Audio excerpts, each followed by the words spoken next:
Hello, everybody. Good evening. Welcome to News 9. We're live from our studios here at Kokomlemle in Accra and across the country on over 30 affiliates.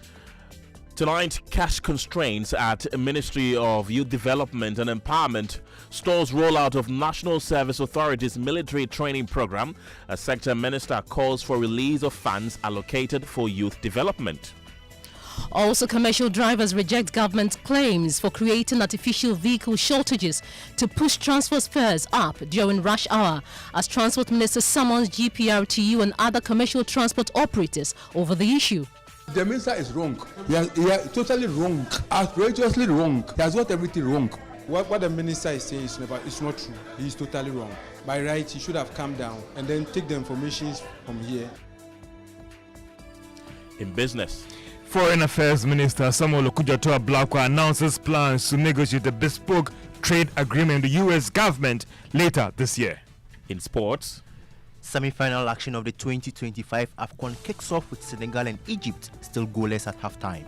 And a bit later, Interior Ministry announces plans to reward prison inmates who demonstrate good conduct and actively participate in the production of school uniforms and sanitary parts with a reduction in their prison term.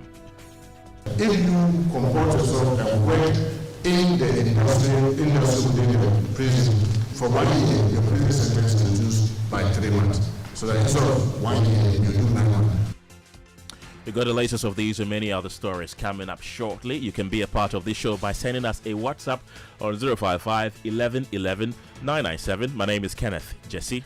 My name is Ofori. Details after this. You're welcome back to News Night. In our first story, the Ministry of Youth Development and Empowerment finds itself paralyzed by a cash shortage, forcing the indefinite delay of the National Service Authority's highly anticipated military training program. The sector minister revealed that legally mandated funds meant to flow from the Communication Service tax have yet to see the light of day. Under the Communications Service Tax Act 2008, Act 754, at least 20% of CST revenue is supposed to finance youth development programs. Yet, the minister lamented that the funds remain trapped in bureaucratic limbo, leaving the ministry scrambling. Well, the disclosure came during a working visit by the Vice President, Professor Nana Jane Pukuajiman, today, as the minister pleaded for her direct intervention to break the funding deadlock. Our programs are underfunded, and if you look at the population dynamics, this is Ghana, the youth ministry. I say that more or less the minister for half of this country, because between the ages of 0 to 14 and 15 to 35 is about 68% of the total population. Yet this is the ministry that is less funded. If I tell you my budget allocation for last year, you will laugh at us. But we are willing to do more and push so that we get the programs running. If we're able to fund the YA, what we've been advocating for is that the 80% communication service tax should be given to the ministry and its agencies. Because that money, per the law, was to support youth. And if we are giving all that amount, we are able to fund YA to run maybe more models, the MEIP, and then the National Youth Authority, so that all our programs will be given the needed support and funding so that we are able to get the best results out of our young people. Unemployment is still high, and so we need to find innovative ways. We need to get all government agencies to sit down and see how best. For instance, the big push project that is happening, we should find a way of bringing on board labor-intensive labor. There's a program the Ministry of Labor used to run, labor something, where people within the communities, every country, labor-intensive public work. We have a lot of artisans, and we are still training more. Yet contractors come and bring in people from outside, and so the local economies are not supported. Well, in response, the Vice President urged the ministry to look for alternative revenue streams, warning that the government has a lot on its plate. I'm sure we'll be very happy to do that. And I hear you on all your budgetary constraints, and not that I'm making excuses, but I just want us all to be very mindful about our situation. Let's say not too much. Just recently used so much money just to pay debts. And, I was sitting there telling myself Oh, I wish half of that money was given to me. And what would I have used it for? Maybe not for the women's bank yet. That's in the offing. At the right time, we'll talk about it. But I would have been happy just to go to the public primary schools and make nice playgrounds for the children. The children also learn through play, and all of that. But I'm just saying that there are a few issues. So we should be interested in ways in which we can grow the national pie. I keep saying, I think I've said that elsewhere, that I'm not so much interested in apportioning what we have. I'm interested in ensuring that what we have gets bigger.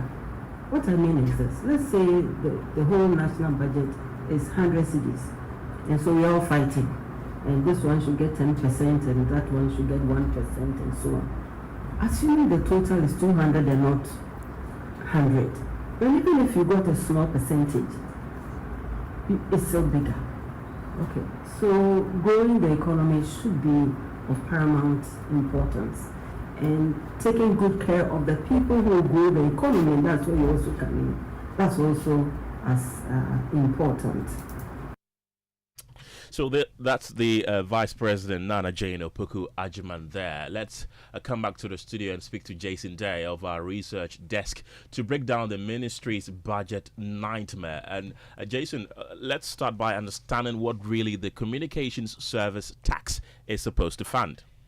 So Ken, the communication service tax, that's the CST, it's a 5% levy on the charges consumers pay for using electronic communication services like mobile phone, mobile calls, and SMS and data. And by law, 20% of the proceeds go to youth employment programs under the Ministry of Youth Development and Empowerment. And the remaining 80% goes into the consolidated fund. And what portions of last year's CST allocation actually reached the youth ministry? So the CST, it's important to know that the CST is one source of funding for the Youth Employment Agency under the Youth Ministry. And then last year, which is 2025, 1.7 billion cedis was approved for the YEA. That represents, for the YEA, that's the Youth Employment Agency. And a third of which was expected to come from the CST. That's about 585 million cedis. Then the agency was also supposed to receive 757 million cedis from the District Assembly Common Fund, and also 428 million cedis from the GET Fund, which represents 43% from the District Assembly Common Fund, and the GET Fund to 24%. Jason Day, thank you very much. Let's go into the telephone lines right now and speak to Ernest Nogbe. He's the chairman of Parliament's Youth and Sports Committee. Thank you very much for your time this evening. The Communications Service Tax Act is mandating about 20% of revenue be allocated to the youth development. Why has this allocation stalled, per what the minister told us? We're still trying to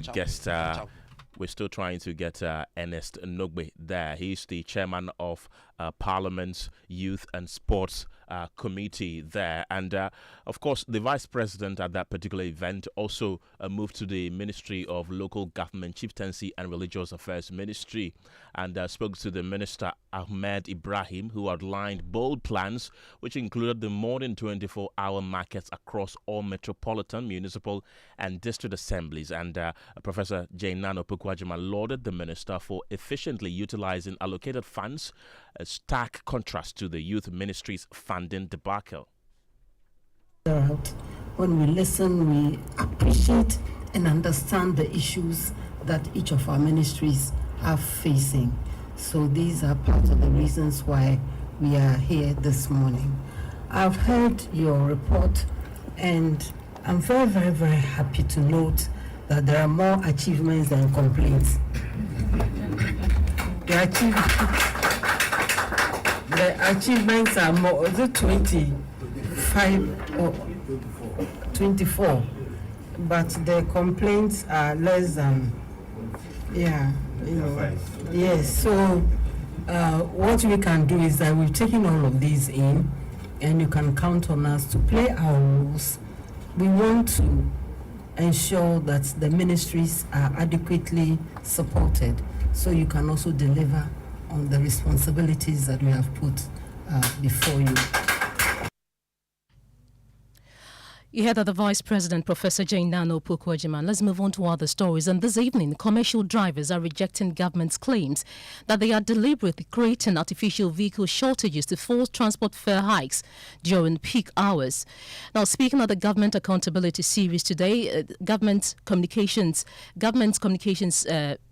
the Minister in charge of Government Communications, Felix Kwachio-Fusu, accused some commercial vehicle operators of engaging in rent-seeking behavior by deliberately limiting vehicle availability to push up fares, despite recent reductions in fuel prices and import duties on spare parts. Indeed, I got off the line with the Transport Minister barely 30 minutes ago. First of all, what has happened is that there are some transport operators who are engaging in rent-seeking behavior. Because ordinarily, transportation is a largely private sector-driven activity in Ghana. We have these transport unions, GPRTU and what have you, who organize transport systems that convey the generality of our people. For some reason, after the persistent reduction in fuel prices, which led the transport organizations to announce a 15% reduction in transport fares, there are some operators within the system who thought that they could engage in rent-seeking behavior by creating artificial shortages. So, Komla, you and I know that if, for instance, you wanted a vehicle from, say, the heart of the Kwame Nkrumah interchange, or circle, as we used to call it, to Achimota, you go to a particular spot at the station where you know you are most likely to catch such a vehicle. Now, some of these operators do not go to the designated spots. They roam in the hope that the shortage that is created will compel passengers or commuters to part with more money than they should ordinarily pay. They are creating scarcity to drive up prices so that they can engage in rent-seeking behavior. It is unlawful activity, and it must be looked at. Government indeed is looking at it to ensure that those engaging in that activity are brought to order, because there's an agreement between government and the transport unions to fix transportation prices twice a year, unless some extraordinary circumstance dictates otherwise. So that's the Minister in charge of Government Communications, Felix Kwachio-Fusu, who added that the Minister of Transport, Joseph Nikbe, has summoned officials of the Ghana Private Road Transport Union, GPRTU, and other commercial transport operators to the creation of artificial scarcity in the sector. When the matter first arose, the Minister for Transport took decisive action by getting STC to release dozens of vehicles to augment what existed in the private sector. And this arrangement largely worked. It eased the situation significantly. We all know that during the festive season, there's an upsurge in passenger numbers. Understandable, because people want to get items from the business district or other notable trading spots for the festivities. And so there was an upsurge. After the festivities, I think that the vehicles were withdrawn. And we note that the rent-seeking behavior still persists. So the minister informs that he has asked the STC to put back the vehicles on the road. In addition to that, there are quite a number of Metro Mass buses that had broken down. So he has ordered their expedited servicing to ensure that in a matter of days, they are back on the road. But they will operate outside of their normal routes and schedules in order to take care of the present congestion that is going on. The minister also informs me that I think tomorrow or so, he has requested for a meeting with the GPRTU and other transport operators to address the issue of rent seeking, to call those engaged in that activity to order so that the hardship is alleviated. But however, some commercial drivers operating within Accra have dismissed the allegations, insisting they are not deliberately withholding vehicles from service. The minister is wrong. He is totally wrong, outrageously wrong. He has got everything wrong. No, the station here we don't do that, but here we regulate whatever is there, and no driver here charges more than what we are supposed to charge. They form a queue because they know we charge the stipulated fare here. But those who are up and down phone will be by the roadside, and they are being taken advantage of. What the minister is saying is not true. He is totally wrong. By right, he should have come down and then take the information from here and then can convey it to the public. We have our drivers. They are all under control. They charge the appropriate fares being given to them. And then those who charges more than necessary are those wole. They go and come, we don't even know them. We, the station drivers, don't do that. If the minister has noticed the problem, he should focus more on those involved.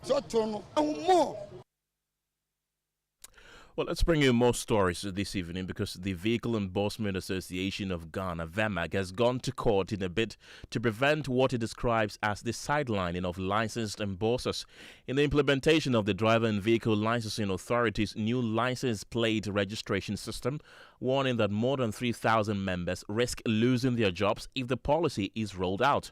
The association appeared in court on Monday, seeking an order to restrain the DVLA from awarding both the manufacturing and endorsement of vehicle number plates to a single entity, Original Manufacturing and Endorsement, also known as DASIBRE. Well, the case was adjourned after the DVLA indicated it had not been served with the writ. Meanwhile, the Chief Executive Officer of the authority, Julius Nikwe Kote, has dismissed claims that endorsement contracts have been cancelled, describing the allegations as false and misleading. He maintains that he has neither cancelled nor issued any new endorsement contracts since assuming office, accusing the association of peddling falsehood. First, they said they are not ready and that they want us to give them 1 year to go look for the digitalized machines. So I said they should go and see the one who has the contract. Because I don't have a contract. I cannot amend that contract now. It takes a lot of process. I cannot cancel it. So go and see the one who has the contract. My brother, they went and they've not gotten back to DVLA. All I heard was a press conference against me that I've unilaterally given a contract out. I've taken money, those allegations. And they wrote a petition to the board, to the minister. The minister didn't see the head and tail of it, and they went to court. That is the issue. So let me state on record that I have not cancelled any contract. Neither was any contract cancelled before I came with regards to number plates. And I, Julius Nikwe Kote, I have not also issued any contract out. Right, and let's bring in Caleb Ziblame of our research desk to better really understand what is going on. And of course, we'll be going on to the telephone lines to speak to our resource persons as well. But Caleb, how many vehicles are currently not captured on the DVLA digital platform? Okay, so Ken, what we're learning from the DVLA is that post 2023, so if you register your vehicle in 2023 or after, you were automatically onboarded to the digital system that DVLA is currently running with. So post 2023, we have about 494,000 vehicles that have been onboarded onto the digital system that DVLA is using. But then before 2023, and we've been going through the data, and then somewhere in 2023, the Transport Minister at the time, that's Mr. Kweku Isiama, said that by the end of 2022, there were 3.2 million vehicles registered in the country. So it means that about 3.2 million vehicles would need to be onboarded to DVLA's new digital system. So Ken, we need 3.2 million vehicles to be registered. That's quite interesting. And considering this directive, wouldn't there be significant congestion at centers given the large number of vehicles involved? Yeah, so that was the thinking then, and we thought there was going to be a very tight time frame to re-register your vehicles. But according to the DVLA, this is not going to happen instantly, and then there's going to be a long enough time for people to bring their vehicles and re-register them. So hopefully, if there's enough time, not everyone will have to go to the centers at once, and then the 3.2 million vehicles that we've seen so far will not all be at the center at the same time. And then if you look at the average, we are expecting about 94,000 vehicles per every DVLA office, and that's if you spread it around across the entire country. But then again, most of the vehicles are based in either Accra, Kumasi, or Tamale. So these are the main centers that will face high congestion.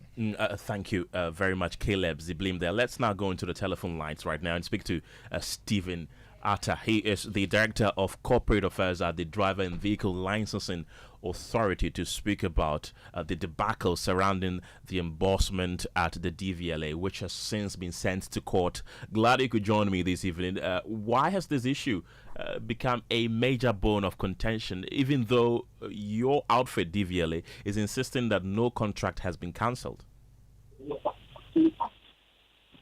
Okay, the name is... This is Kenneth. Hello. Yes, my name is Kenneth. Okay, thank you. My name is Atu, actually, not Atta. Thank you very much.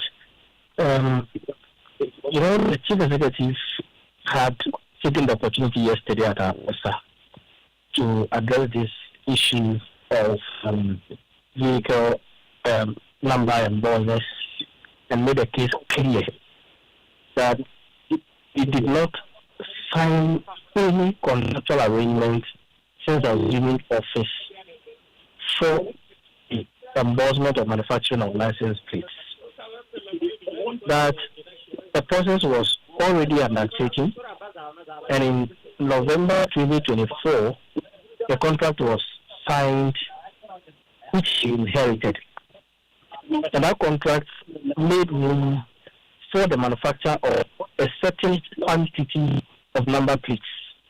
What he did was simply to look at what the license plate that was contracted for originally contains, and to add up what he believes is more advanced, that would rather make the license plate more functional for us. So that is what it is. Denmark does not have any contract subsisting with DVLA as we speak. There was a memorandum of understanding which DVLA had with them, which assured of payments for the number of vehicles is embossed, or number of license plates is embossed. And so based on the work they've done, DVLA gives assurances, and then payments are made to them from time to time to offset that. That contract expired on the 1st of December. The contract the Chief Executive came to meet is one for the manufacturing and embossment of license plates. And that is a license, that is a contract we are working under, and not that he has engaged in any new contract, or that he has deprived anybody from the ability to perform any contract. I'm sure if members of Denmark themselves had gone through the process and won this contract, they will not be happy that somebody is in court compelling the authority not to allow them to execute the contract that they rightfully won. Because the contract was awarded after a competitive process was undertaken, and the person with authority to do it, which is now, won the contract, and they are executing that. We haven't even ruled out the new license plate because of the requirements to amend anything LI 2180. And so we cannot say that contract is currently in force. But then, we have made every necessary arrangement with the manufacturer who won the contract. And we are waiting. As soon as the LI amendments have been taken through, we will roll the new license plates. And that is what the proof is, and that is what we can put out to the public. Stay with me, Stephen Atu. Let's speak to the lawyer for the Vehicle Endorsement Association of Ghana, VMAC. That's Martin Pebu. Good evening, and thank you for your time here on Newsnight. You've had the CEO of the DVLA there. He's described your client's claims as baseless. What's your response? Far from it. There's a first thing. Far from it. Is it Pearl? Your Pearl, right? Yes, Pearl. Yeah. Pearl. This is far from it. Look. DVLA has been dealing with my clients for decades. So it cannot be the case that overnight, this year, 2026, my clients can just be thrown out into the cold. No, there are agreements that they've been doing. So every year, sometime in November, the DVLA allocates the embossment, right? Gives them contracts. Each of my clients, there's an allocation formula that they do. Long before this current DVLA management came in. And that's been the practice. So it is not the law that suddenly a new boss can come and begin to do something else. You see, this 2026 embossment they are doing, my clients are not involved. They are not involved. They've not been given allocations. And so that is a serious bone of contention. That's one.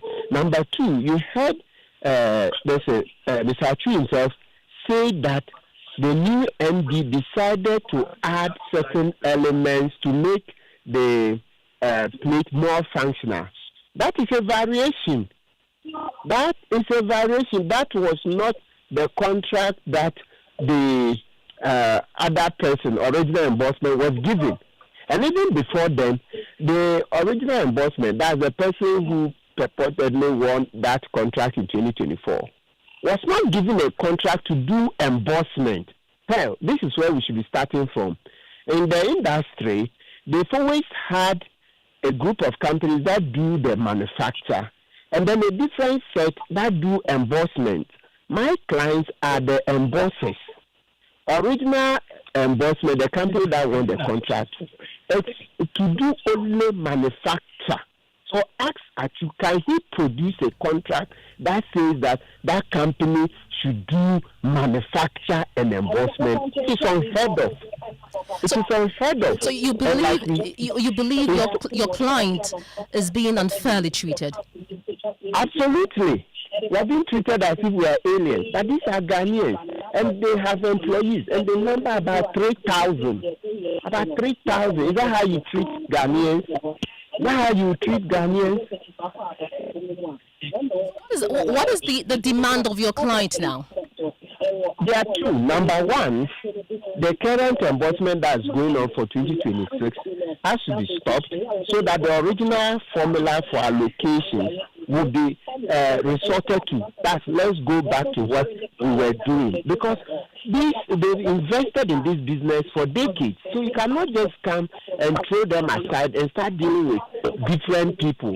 People have invested in this. They have employees, they have offices, etc. You number about 3,000. You throw them out into the cold.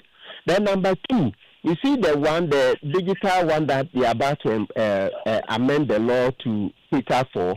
That one too, our clients were not were engaged up to a point, and then it was stopped, and then the contract is purportedly being given to original embossment. That's the company. What we demand in that one is that our clients be engaged to see how our clients can also be brought on board, so that they too can bring in equipment and continue the business. You can't collapse a business that takes care of about 3,000 people just like that. And Martin, stay on. Let's go back to Stephen Atu of the DVLA. And Stephen, you've been listening to Martin Kpebu, who is the lawyer for the Embossers Association, and of course this case is already in court. Surely you have a word or two for him. Unfortunately, we've lost Stephen Atu on the line. He's the director of corporate affairs with the Driver and Vehicle Licensing Authority. And earlier also we heard from Martin Kpebu, who has been challenging this cancellation of contract by the DVLA, insisting that his client, that is the Vehicle Endorsement Association of Ghana, indeed has a good case. That's why it's been sent to court. You're still listening to Newsline here on Joy 99.7 FM. It's now time for business, and George Riafe is here with the latest. George, what do you have for us? Hi, Kenneth, and coming up in business, we'll hear from the Foreign Affairs Minister, who has announced plans to renegotiate a tailor-made trade agreement with the U.S. government later this year, expected to be of mutual benefit to the two countries. The government assures no extra cost to port users as Ghana Revenue Authority prepares to roll out its artificial intelligence system for goods clearance at the ports. The business news on Newsnight is brought to you by MTN Business. Welcome to the new world of business. Kingdom Books and Stationery, your number one-stop shop for all your office essentials. Sinter Tangs and Pepsodent Herbal and Charcoal. You welcome back to business on Newsnight. Now, Foreign Affairs Minister Samuel Okudzeto-Ablakwa has announced plans to negotiate a tailor-made trade agreement with the U.S. government. Now, the minister made the disclosure on social media page that is on his X earlier today. We have details in the following report.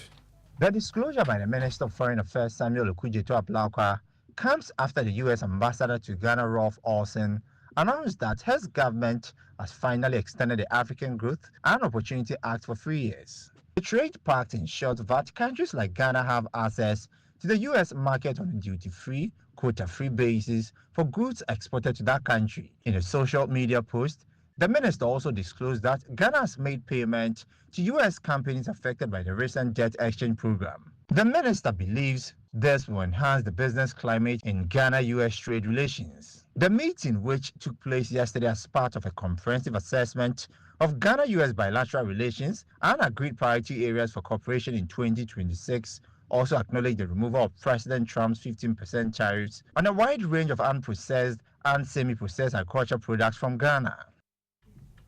And that is a Business Desk report.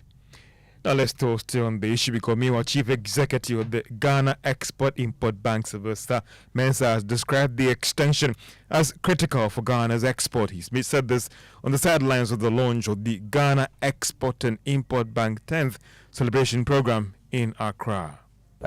Particularly for those of us who more engage in agriculture and who intend to process agriculture. You realize that the geopolitical situation seems to be shifting some particular businesses to the African region, particularly when it comes to garments and apparel. Most of the big brands that we wear, whether it is Nike, name them, most of them are produced in the Far East. Today, most of these big brands are moving closer to Africa and in particular Ghana. And so Mensah is the Chief Executive of the Ghana Export and Import Bank, speaking at the media launch of the bank's 10th year celebrations.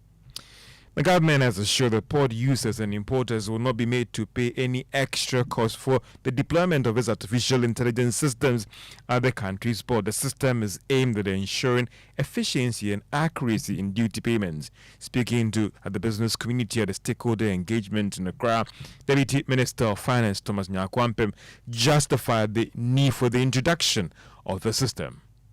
This implementation is not coming at any cost to you. We never said that we are not paying the service provider. So let's get the two correctly. We never said that the service provider will not be paid. What we said is that we are not charging you any extra fee for the service. The burden for the payment of the service provider will not be on you. That is why I referred to my brother and said I support his statement that you won't pay a kobo, you won't pay a dime, you won't pay a naira, you won't pay whatever examples he used. So that is the distinction. And that is the Thomas Nyakwampem. He is the Deputy Minister of Finance. Now, leader of the oil marketing industry, Star Oil, paid 2.6 billion Ghana cedis in taxes and levies to government in 2025. The announcement was captured in a post on social media by the industry giant. The data also showed that Star Oil paid 41 million Ghana cedis in corporate taxes to the state on its operations for 2025. 1.7 billion Ghana cedis was paid as a customs levy as well for that year. It also sold 819 million litres of petroleum product for last year. In terms of employment, it actually employs more than 2,000 persons for last year. To other stories, the total value of goods and services produced from that is September to October last year, when it comes to the month-on-month slowed. It dropped from 5.3% in September to 3.8% in October last year. The data showed the services sector continues to aid the expansion. Well, some people have raised concerns about the publication of this month-on-month data, but government statistician Dr. Hassan Idrisu has justified it. So it's always a cost-benefit analysis. So what you have to do is that if you want more frequent indicator, something must give. And here, what gives is that we don't wait to get full information before we publish, before we give you that information. We don't wait to get full data before we give you the direction of the economy. So that is what we have to, what has to give in order for us to be able to give you more frequent data. So we are quick to always tell you that the MEG information we are releasing, we need to be cautious in terms of its interpretation, because it comes with incomplete data as at the time that we are releasing. And then we also said that because we've started this work not long ago, we don't have much enough series to deseasonalize, right? And so the data, because there are monthly seasons, that in practical terms. But over time, when we get some more data, we'll be able to produce some deseasonalized data. And that is government statistician Dr. Hassan Idrisu speaking there. And that's all for business on Newsnight. Thank you very much, George. Let's take you back to our earlier story where some commercial drivers have rejected claims for creating artificial vehicle shortages to push transport fares up during rush hour, as the transport minister, we understand, has summoned the Ghana Private Road Transport Union and other commercial transport operators to a meeting on that particular subject. Let's go onto the telephone lines right now and speak to the Deputy PRO for the GPRTU, Samuel Amwa there. Samuel, grateful for your time this evening. Of course, apart from government making these accusations, passengers have also accused you of causing artificial shortage of vehicles. Is that really the case? Yeah, thank you very much for having me. Let me say good evening to you and your listeners. Yeah, we've heard about this issue of one, vehicle shortage, and two, some drivers taking advantage of that and charging unapproved fares and all that. This issue even came up before the Christmas festive, and we came up with a release that we've come to understand that most of the vehicles don't belong to the unions or don't belong to any of the associations. And that as GPRTU, we have control over our union members, but those that don't belong to any of the unions are those that we don't have controls over them. And because of that, if you recall, the Accra Mayor came out that he's organizing a task force team to hit the street to make sure that vehicles that are charging on approved fares and all that, they will be arrested. As I'm speaking to you, our search has made us understand that most of the vehicles don't belong to any of the unions, and that even coming Friday, prior to that, we are having a meeting with the transport minister on this very issue. We are coming up with a strategy where we ask the minister to assist us by engaging the police and then the MMDC to assist us, so that areas that we think has been turned to a pick-up point, which are even not supposed to be those points that they are supposed to pick passengers, we will be there. And if you find our vehicles, if I say our vehicles, I mean those vehicles that belong to our union, we will call them to order. Samuel, we understand that you've been summoned by the transport minister for a meeting on a range of issues, including the ones that you have told us now. Are you aware of such meeting? Yes, I'm aware of that meeting. I even mentioned that hopefully by Friday we are meeting the transport ministry. And these are some of the issues that we are going to talk about.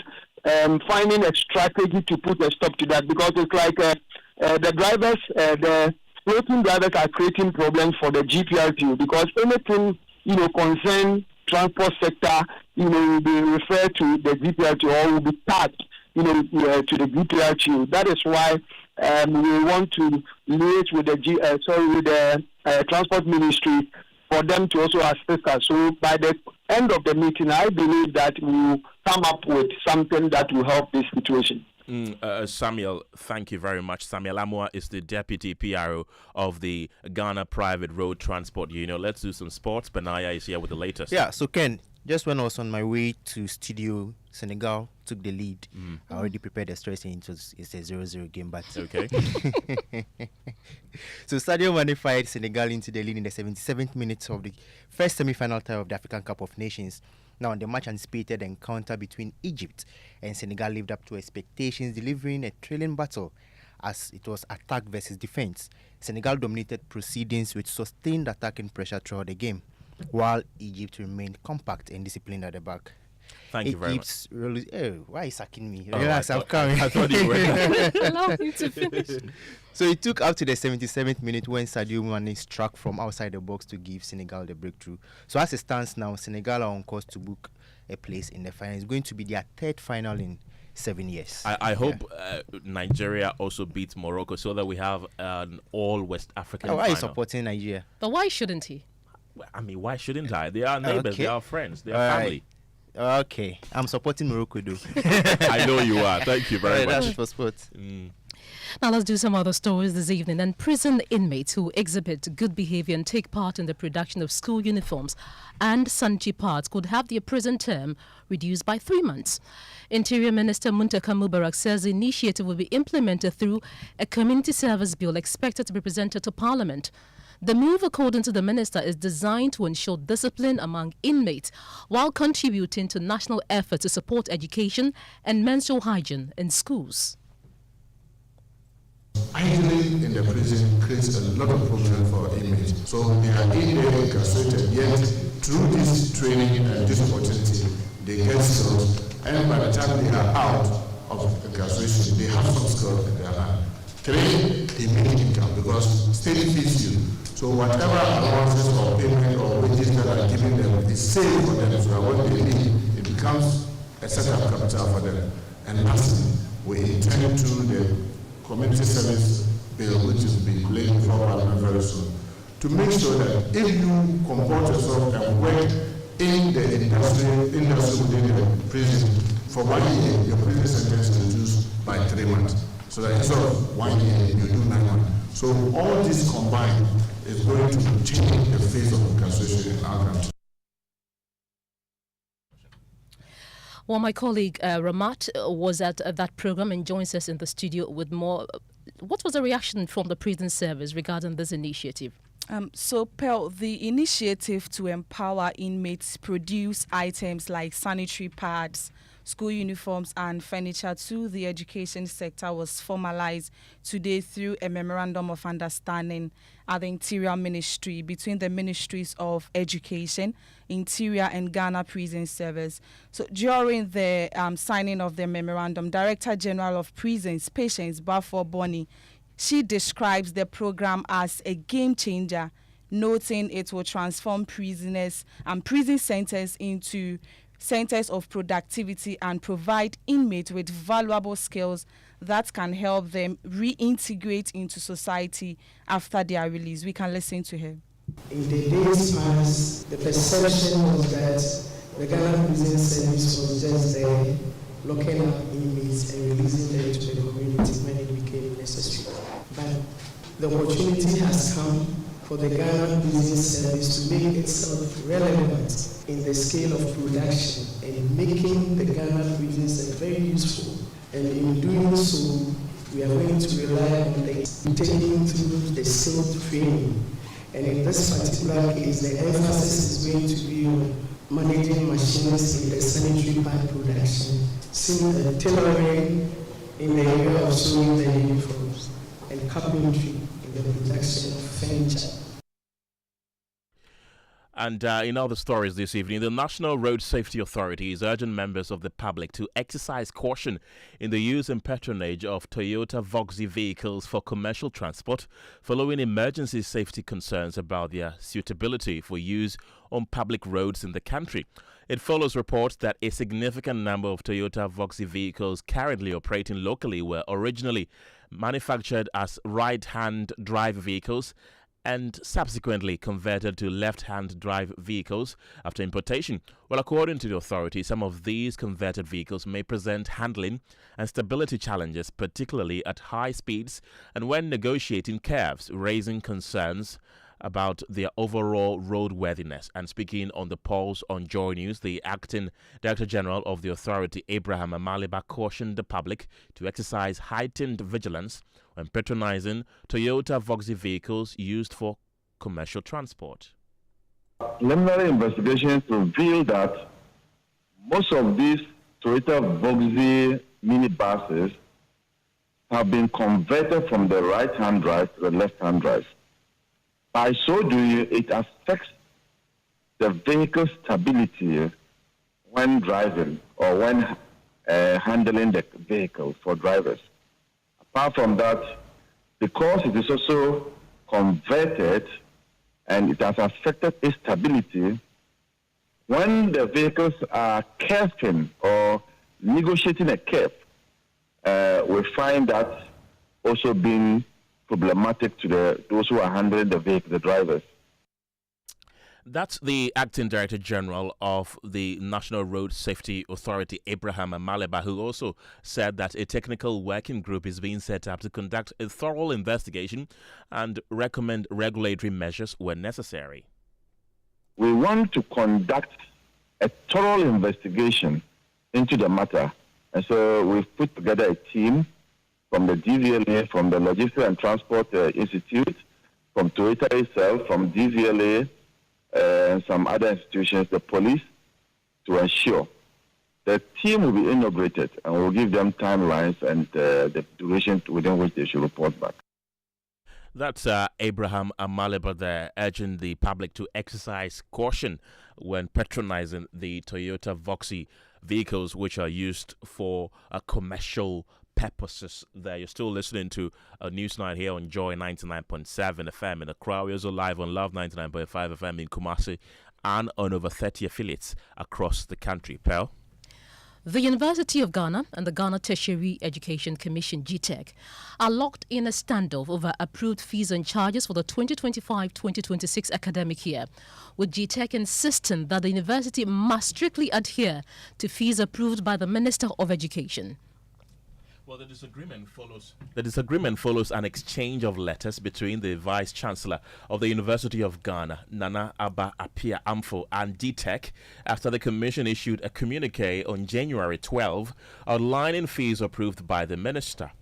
In a letter dated January 13 addressed to GTEC, Professor Apia Amfi raised concerns that some items in the Commission's directive differed from decisions reached at a consultative meeting held on January 8, 2026 at the Ministry of Education. Let's bring you more on the University of Ghana's position. My colleague Michelle Lati joins us in the studio. Michelle, first of all, tell us what the concerns of the University of Ghana are according to its statement. So according to the University of Ghana statement, there were some particular items that varied from the decisions they reached at their consultative meeting. And according to her, the agreed rates for the SRC development levy was 200 cedis, and the telecell bundle was agreed at the originally stated price of 312 cedis, with an emphasis on the fact that this is an optional service and students needed to enhance communication to that effect among their constituents. Additionally, she says that there was no discussion or decision during the meeting on the 75th anniversary levy, which is not a new line item. They explained that the contribution is towards the legacy project for the university's 75th anniversary celebration. Michelle Lati, thank you so much for that. Well, in the past hours, the Commission has released a statement to that effect. But first, listen to the Director General of GTEC, Professor Ahmed Jinapa, who insists that the university must comply with a directive from the Ministry of Education. But I think it needs to be put on record that the meeting that was held and the decisions that were taken were decisions that were subject to the approval of the Honorable Minister of Education. So if we had agreed to certain figures and the Minister in his wisdom varied those figures, then those become the directives that needs to be adhered to. It must be stated that for the Ministry of Education and GTEC, we wouldn't have had any issues with whatever third-party fees that are being introduced by the University of Ghana if it was not tied to their school fees. But what we've realized is that these are third-party fees that are put on the fee structure that students will necessarily have to pay. And meanwhile, let's stay a bit on this issue because Director of Public Affairs for the University of Ghana, Dr. Eliaza Amiyal Bronya, says the university management is going to continue to engage GTEC and government on the fees. And according to her, the university is yet to decide if they will comply by GTEC's directive. Before they register. So the position... Yes, so the directive was just received by the university management.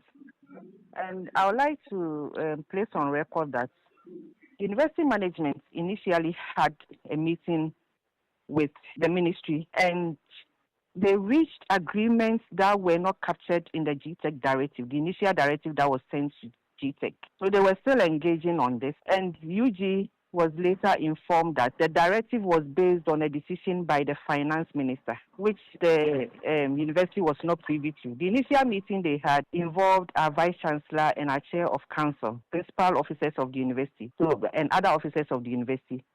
And they reached certain agreements that were not captured in the GTEC directive. We were still engaging on that. We received a directive from GTEC that if we do not comply by the directive they brought, they will withdraw their services. Now, what I want to place this on record, that the increase in fees is not mainly from the university. An increase in SRC development levy that hyped the academic facility user fees. Right, and that's it for News 9 tonight. But before we go, though, here are a few of the messages you've been sending to our WhatsApp platform. Nana Kuyamwa Boatin from Ablekuma Central says, I don't know why the NDC government is so fixated about bringing Kenneth Oriata, who is yet to face trials. They should first start to bring Sedinam Tamaklo, who has already been convicted. And this one also says, I don't understand these people at all. Mr. Frank Davis, let the man come to account for his stewardship. That's all Ghanaians need. And that's it for News 9 tonight. Thank you very much for being a part of the show. My name is Kenneth. Gyasi. My name is Ofori. Have a good evening.